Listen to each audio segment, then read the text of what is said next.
2 பேரு ஒரே நேரத்தில மியூச்சுவல் ஃபண்ட்ல இன்வெஸ்ட் பண்றாங்க. அவங்க 2 பேருமே ஒரு mid cap mutual fund choose பண்ணி இன்வெஸ்ட் பண்றாங்க. பட் ஒரு ஆஃப்டர் 10 இயர்ஸ் கழிச்சு பார்த்தீங்கன்னா, ஒருத்தருக்கு 16% ரிட்டர்ன்ஸ் கிடைக்குது. இன்னொருத்தருக்கு பார்த்தீங்கன்னா, 18% ரிட்டர்ன்ஸ் கிடைக்குது. இப்போ 2 பேருக்குள்ள ஒரு கேள்வி வரும். நம்ம 2 பேரும் ஒரே மிட் கேப் ஃபண்ட்ல தானே இன்வெஸ்ட் பண்ணோம் அப்படின்னு சொல்லி கேட்பாங்க. ஆனா, ஒரு விஷயத்த அவங்க மாத்தி பண்ணியிருப்பாங்க. என்னன்னாங்க, அவங்க பாசிவ் மிட் கேப் மியூச்சுவல் ஃபண்ட்ல இன்வெஸ்ட் பண்ணாங்களா? இல்ல ஆக்டிவ் மிட் கேப் மியூச்சுவல் ஃபண்ட்ல இன்வெஸ்ட் பண்ணுவாங்கன்ற கேள்வி வந்து நமக்கு வரணுங்க. இப்போ இத 2 பேரும் ஒரே மாரி பண்ணியிருந்தாங்கன்னா, ரிட்டர்ன்ஸ் வந்து கண்டிப்பா ஒரே கம்பெனில ஒரே மாரி தான் கிடைக்க போகுது. இப்போ இந்த பாசிவ் மியூச்சுவல் ஃபண்டுக்கும், ஆக்டிவ் மியூச்சுவல் ஃபண்டுக்கும் உள்ள வித்தியாசத்த நம்ம பார்க்கலாமா? பாசிவ் மியூச்சுவல் ஃபண்ட்னா என்னன்னாங்க, ஷேர் மார்க்கெட்ல இருக்க முதல் 50 கம்பெனிஸ் ரேங்க்ல இருக்கு இல்லையா? இந்த கம்பெனிஸ நிஃப்டி 50 இண்டெக்ஸ் அப்படின்னு நம்ம கேள்விப்பட்டிருப்போம். இந்த 50 கம்பெனில உள்ள வெயிட்டேஜ் என்னவா இருக்கும்னா, HDFC கம்பெனி, SBI, ஏர்டெல் இந்த மாரிலாம் இருக்குங்க. இப்போ இந்த வெயிட்டேஜ் என்னவா இருக்கும்? நீங்க கூகுள்ல பாருங்க. நிஃப்டி 50 இண்டெக்ஸ் வெயிட்டேஜ் கம்பெனிஸ்ன்னு போட்டாலே லிஸ்ட் ஆகுங்க. HDFCக்கு 10.27%, ICICI 9.22%, ரிலையன்ஸ் இண்டஸ்ட்ரீஸ் 7.92% அப்படின்னு போட்டிருப்பாங்க. இது மாதிரி வந்து லிஸ்டடா. இப்படி 100% வரைக்கும் அவங்க வந்து கவர் பண்ணியிருப்பாங்க. இப்படி நிஃப்டி 50ல என்ன கம்பெனிஸ் இருக்கோ, இப்படியே இதை டிட்டோவா அதில் என்னென்ன சதவீதத்தில் இருக்கோ, அதுலேயே ஒரு மியூச்சுவல் ஃபண்ட் கம்பெனிக்காரங்க முதலீடு பண்ணுறாங்கன்னா, அவங்க நிஃப்டி 50 இண்டெக்ஸ் மியூச்சுவல் ஃபண்ட் அப்படின்னு நம்ம சொல்லுவோம். அப்போது இவங்கள தான் பாசிவ் அப்படின்னு சொல்லுவோம். மார்க்கெட்டில் அவங்க எந்த கம்பெனிஸை நிஃப்டி 50 கம்பெனிஸை முடிவு பண்ணி வச்சுருக்காங்களோ, அதில் அப்படியே முதலீடு பண்ணுற ஒரு மியூச்சுவல் ஃபண்டை பாசிவ் மியூச்சுவல் ஃபண்ட் அப்படின்னு சொல்லலாம். இப்போது நிஃப்டி 50க்கு மட்டும்தான் இது பொருந்துமான்னு கேட்டால் கிடையாது.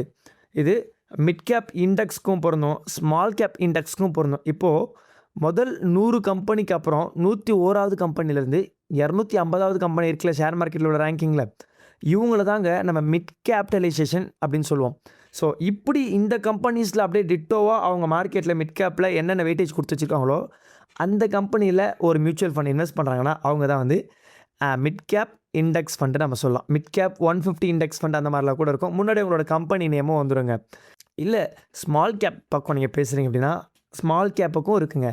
அதாவது மார்க்கெட்டில் 251வது கம்பெனிலேருந்து அதுக்கு மேற்பட்ட கம்பெனிஸ் எல்லாமே ஸ்மால் கேப் கம்பெனிஸை நம்ம சொல்லுவோம். அதுலேயும் பர்டிகுலராக 251வது கம்பெனிலேருந்து 500வது கம்பெனிக்குள்ளே தான் வந்து இந்த ஸ்மால் கேப் இண்டெக்ஸை ஃபிக்ஸ் பண்ணுறாங்க. சம்டைம் ஸ்மால் கேப் 250 இண்டெக்ஸ்ன்னு ஃபிக்ஸ் பண்ணுறாங்க.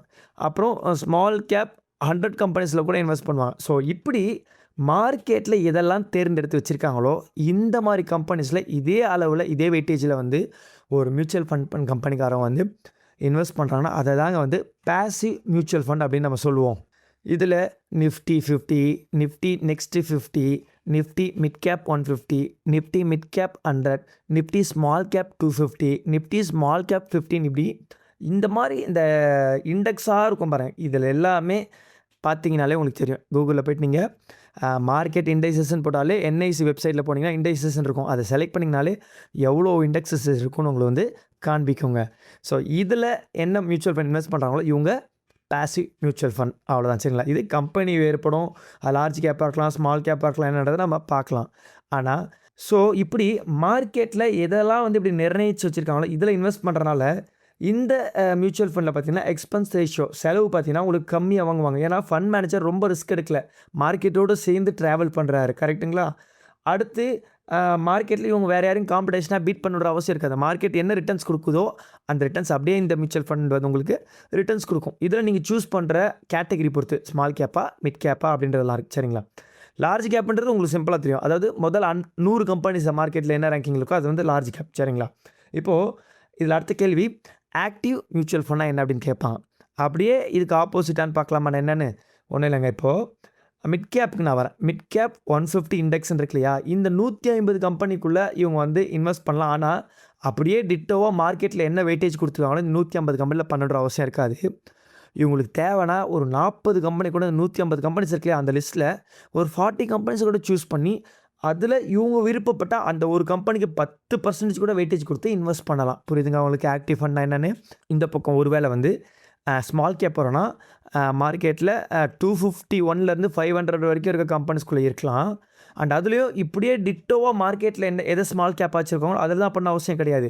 அந்த 250க்குள்ளே ஒரு 30 கம்பெனி கூட அவங்க சூஸ் பண்ணலாம். ஏன் அந்த 500க்கு மேலே இருக்க பாருங்கள், அதில் கூட ஸ்மால் கேப் இருந்துச்சு அவங்க சூஸ் பண்ணி ஃப்ரீயாக இன்வெஸ்ட் பண்ணலாங்க. இப்படி ஸ்மால் கேப்பில் இந்த மாதிரி இன்வெஸ்ட் பண்ணால் இதை வந்து ஸ்மால் கேப் ஆக்டிவ்னு சொல்லலாம். ஸோ இப்போ ஓரளவுக்கு இந்த ஆக்டிவ் ஃபண்டை பற்றி உங்களுக்கு புரிதலாக வரும்னு நான் நினைக்கிறேங்க. ஸோ ஆக்டிவ் ஃபண்டோட வேலை என்னென்னாங்க, ஒரு ஸ்டாக்குக்கு அதிக வெயிட்டேஜ் கொடுக்கலாம், ஒரு ஸ்டாக்குக்கு கம்மியான வெயிட்டேஜ் கூட கொடுக்கலாம். சில கேஷ் அவங்க ஹோல்டு பண்ணி வச்சுருப்பாங்க ஃபுல்லாக பண்ணாமல், இன்வெஸ்ட்மெண்ட் பண்ணாமல். அண்ட் சில செக்டாருக்கு அதிக முக்கியத்துவம் கொடுக்கலாம். ஆனால் இந்த மாதிரி ஆக்டிவ் மியூச்சுவல் ஃபண்ட் மோஸ்ட்லி பார்த்தீங்கன்னா, இப்போ இந்த மிட் கேப்பு, ஸ்மால் கேப்லாம் வருது இல்லையா, இதில் அவங்க என்ன ஒரு ரூல்ஸை வந்து செபி வச்சுருக்காங்க அப்படின்னா வந்து ரெகுலேஷன் இருக்குல்லையா, உங்களுக்கு மேலே security exchange board of India இவங்க வச்சிருக்க ரெகுலேஷன் ஆம்ஃபின்னு சொல்லுவாங்க, AMFI. என்ன ரெகுலேஷன் வச்சுருக்காங்கன்னா, சப்போஸ் இது ஒரு mid cap mutual fund, active mutual ஃபண்டாக இருந்தால் 65% கண்டிப்பாக வந்து மிட் கேப் கம்பெனிஸ் உள்ளே வந்து லிஸ்ட்டில் இருக்கணும். மீது 35% நீங்கள் லார்ஜ் கேப் ஆட் பண்ணிக்கலாம், இல்லை ஸ்மால் கேப்பை கூட ஆட் பண்ணிக்கலாம் அப்படி சொல்லுவாங்க.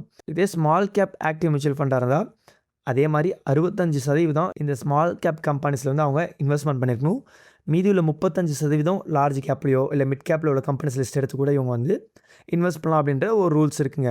இப்போது இந்த ரிட்டர்ன்ஸ் பார்ட்டுக்கு வரலாமா, இதில் எப்படிங்க அதிகமாக முதலீடு பண்ணோம் அப்படின்னா, ஓரளவுக்கு பார்க்கும்போதுங்க நம்ம இண்டெக்ஸ் ஃபண்டுக்கே போயிடலாம். என்ன இண்டெக்ஸ் ஃபண்டு?